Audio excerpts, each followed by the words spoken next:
Graça a vós e paz, irmãos, da parte de Deus, nosso Pai, do Senhor Jesus Cristo.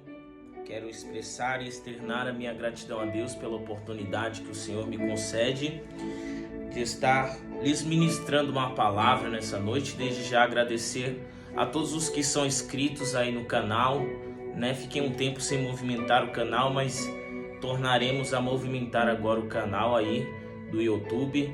Agradecer também a todos que vão se inscrever.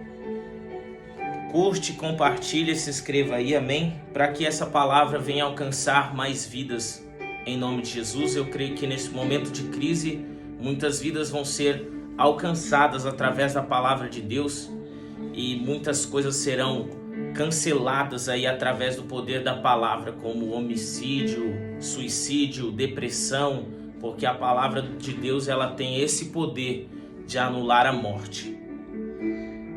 Palavra do Senhor que se encontra no Evangelho de Jesus, conforme escreveu Mateus, capítulo de número 14, no seu verso de número 23. Palavra do Senhor que diz: despedida a multidão, ele subiu para o monte para orar à parte, e vindo à noite, ele estava ali sozinho. O barco, porém, estava já no meio do mar, agitado pelas ondas. O vento era contrário, mas à quarta vigília da noite, Jesus foi até eles andando sobre o mar.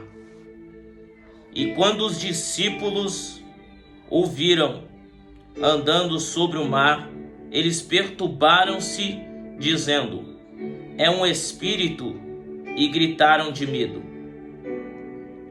No verso 27, mas imediatamente Jesus falou com eles, dizendo: tende bom ânimo, sou eu, não temais.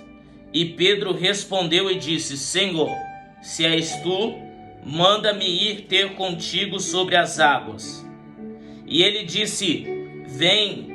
E Pedro, descendo do barco, andou sobre as águas. Verso de número 30. Mas ele, vendo que o vento era forte, teve medo, e começando a submergir, clamou, dizendo: Senhor, salva-me. E imediatamente Jesus, estendendo a sua mão, segurou e disse-lhe: ó pequena fé, por que tu duvidaste? E quando eles entraram no barco, o vento cessou. Então os que estavam no barco, vindo, adoraram, dizendo: verdadeiramente tu és o Filho de Deus.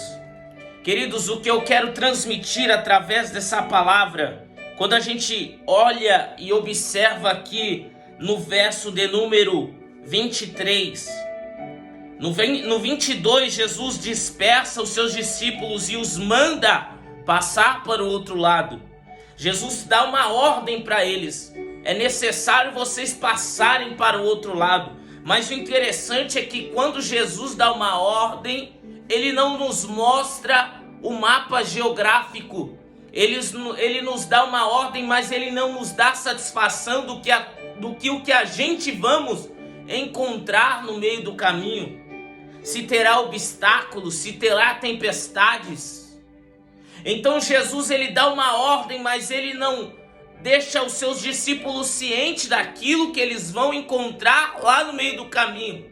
Ele simplesmente, sendo mestre e senhor, ele dá uma ordem para que eles atravessem. E o interessante é que no verso de número 23, Jesus se despede da multidão.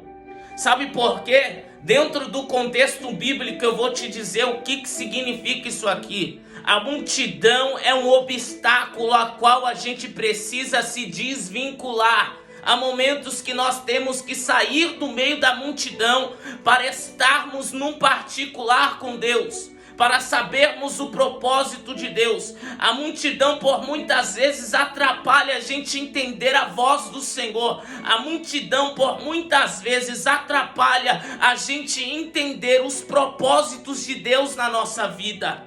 Ela é miniocomanaya sébia. Eu já sinto a autoridade do Espírito Santo aqui. Creio que Deus falará grandemente nos corações daqueles que irem até o final desse vídeo.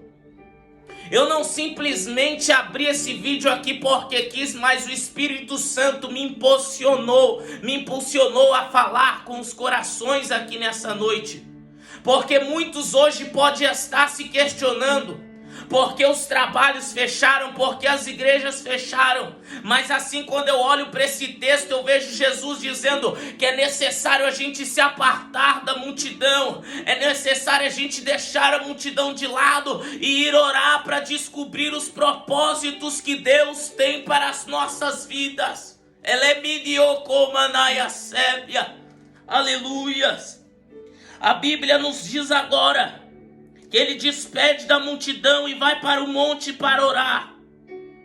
E ele estava ali sozinho, porque há momentos que é necessário estarmos sozinhos. Olharemos para o lado e não veremos recursos, olharemos para o lado e não veremos amigos, mas saiba que tem um com os olhos como que de chama de fogo, que está contemplando a tua vida de oração, que ele está contemplando a sua vida de consagração, que ele está contemplando a sua vida no íntimo, no oculto, no profundo e no escondido. Ela é midiocomanaya sébia. Aleluias. É necessário desvincular-se da multidão. Desvincule-se da multidão, querido. Porque às vezes tem coisas que Deus quer te mostrar no secreto. A multidão tem te atrapalhado e você não tem entendido por muitas vezes o que Deus quer te mostrar. Que Deus quer fazer algo sobrenatural. Desvincule-se da multidão. Pregador, tem contexto bíblico isso? Tem. Marcos capítulo de número 2, no verso 1 ao 5, a Bíblia diz que Jesus estava na casa e a multidão estava cercando aquela casa, de maneira que tinha pessoas que necessariamente precisavam de milagre, verdadeiramente precisavam, necessitavam de milagre, mas a multidão impedia. Havia um paralítico que ele estava em cima de uma maca e a multidão não permitia com que esse paralítico chegasse naquele lugar aonde Jesus estava. E a Bíblia diz que agora homens se levantam e têm que levar esse paralítico por cima do telhado, porque a multidão está na porta atrapalhando aquele que verdadeiramente necessitava. Por muitas vezes, quando eu olho para as escrituras sagradas, o que eu vejo é que a multidão via Jesus como quebra-galho. A multidão só queria estar com Jesus, não era pelo que ele é, mas a multidão queria estar com Jesus porque ele podia resolver o problema deles no momento. E aí eles tinham sempre alguma coisa para ser resolvida em suas vidas, então eles iam para perto de Jesus para que Jesus fizesse milagre em seu favor. Só que Jesus, ele não é quebra-galho de ninguém. Ele não quer simplesmente fazer com que a sua dor suma por um momento, mas ele quer entrar na sua vida, ele quer fazer morada na sua casa, ele quer mudar a sua história. Se até agora a sua história foi páginas de derrota, Jesus tem uma nova página para escrever a seu respeito. Mas saia da multidão, não seja só mais um.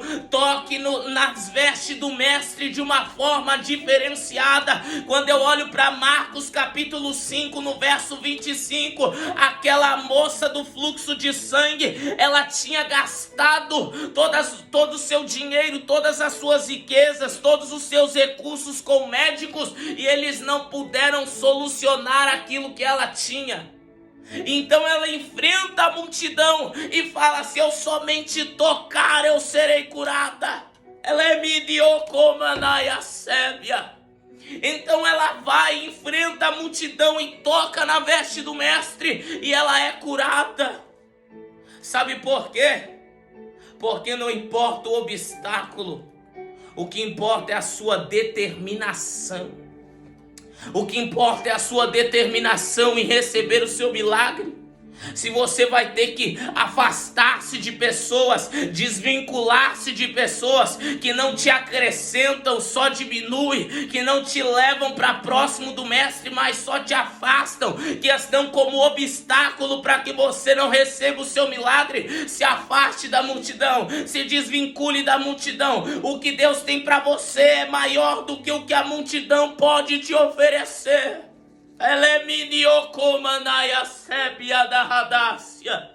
Oh, aleluia! Quando eu olho para Marcos capítulo 10, a Bíblia nos mostra que Bartimeu era um cego que estava na beira do caminho, e ele estava ali constantemente clamando: Jesus, filho de Davi, tem misericórdia de mim. Jesus, filho de Davi, tem misericórdia de mim. E sabe o que a multidão dizia?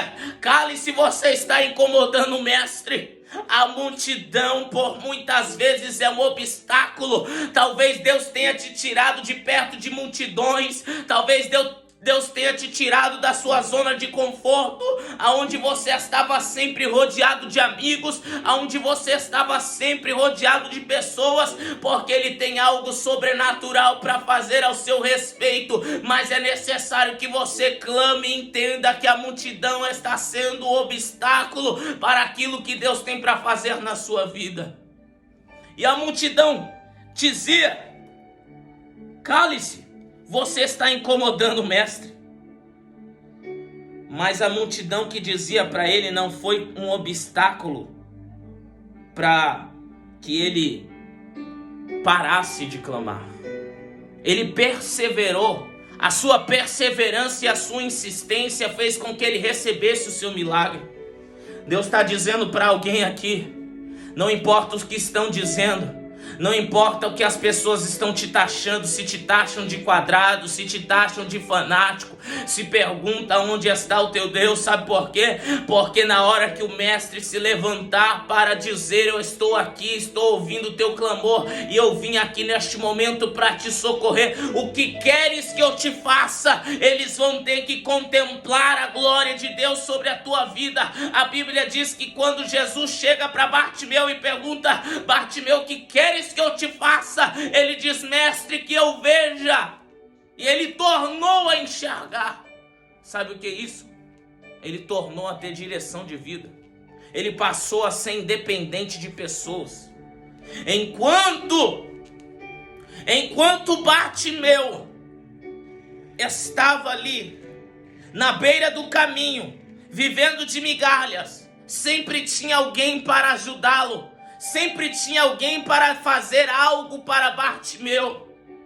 Mas quando ele se posiciona e fala: eu não quero mais viver de migalha, eu não quero mais viver do que a multidão pode me proporcionar. Quando ele se posiciona, fica sabendo que Jesus está passando por ali, ele fala: agora eu quero mudança. E na hora que ele quis mudança, a multidão se preocupou, porque ele não queria mais viver no opróbrio, e diziam: cale-se. Mas ele disse: eu não vou se calar, e continuou clamando: Jesus, filho de Davi. Eu não sei qual é a sua situação no momento, mas continue clamando. Jesus está indo de encontro com você para te socorrer no meio dessa tribulação.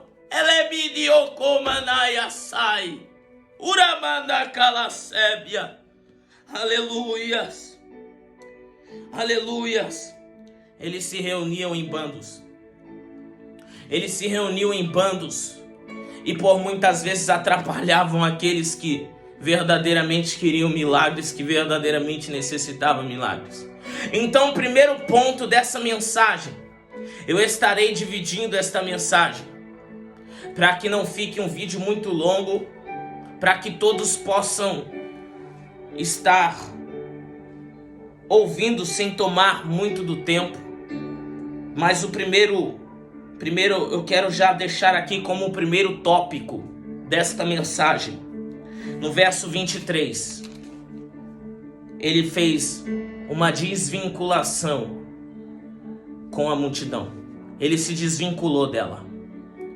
E quero dizer também que quando Jesus dá uma ordem, ele não nos dá o mapa geográfico. Quando Deus deu uma ordem para Abraão em Gênesis capítulo 12, ele não deu mapa geográfico, ele não disse o que Abraão teria que enfrentar. Ele só disse: Abraão, vai. Abraão fechou os olhos, porque com os olhos abertos a gente só vemos aquilo que está ao redor. A gente só conseguimos enxergar a circunstância momentânea. Mas quando nós fechamos os olhos, entregamos a nossa direção à voz de Deus, entregamos a nossa direção à vontade de Deus, é Ele que dirige os nossos passos, porque o homem não pode dirigir os seus próprios passos. Mas quando Deus dirige os passos do homem, são confirmados pelo Senhor. A certeza é de que mesmo que tenha tribulação, tempestade, adversidade, no final tudo dará certo. Muitos conhecem um salmo muito conhecido que diz assim, em capítulo 37 de Salmo, que diz assim: fui moço e hoje sou velho, mas nunca vi um justo a mendigar o pão e nem a sua descendência passa fome. Então, querido, se você está dentro da vontade de Deus, não se preocupe com o que está acontecendo ao derredor. A fé é o firme fundamento daquilo que não se vê. Essa situação que você está passando hoje está te moldando para um novo nível que Deus tem para a sua vida. Não desista do seu ministério, não saia do barco por conta da tempestade. Permaneça na vontade de Deus. A vontade de Deus é que você chegue do outro lado. Mesmo tendo tempestade, o barco vai chegar do outro lado. Então mantenha-se firme com a fé no Senhor. Porque a fé, ela se materializa com os nossos atos. Porque a gente mostramos fé é nestes momentos agora que estamos vivendo. Um momento de crise, um momento que o mundo está em desespero, mas nós devemos ser uma ferramenta de cura para aqueles que estão doentes, para aqueles que estão enfermos, para aqueles que estão próximo a entrar em uma depressão por ter perdido suas empresas, os seus cargos. Você tem que ser a diferença. Você que carrega o nome de Jesus consigo, você que anda na direção do Pai, você que foi escolhido, teve uma vocação pelo Pai, você precisa ser um instrumento de incentivo e de motivação nesse momento. Não permita com que a circunstância do momento te abale, porque os que confiam no Senhor serão como os montes de Sião, que não se abalam, mas que permanecem para sempre. Amém? Fique com esse primeiro tópico. Daqui a pouquinho a gente já estaremos aí soltando os outros tópicos desta mensagem e creio que Deus falará grandemente em vossos corações. Deus abençoe, não se esqueça de compartilhar essa palavra em nome de Jesus. Deus abençoe.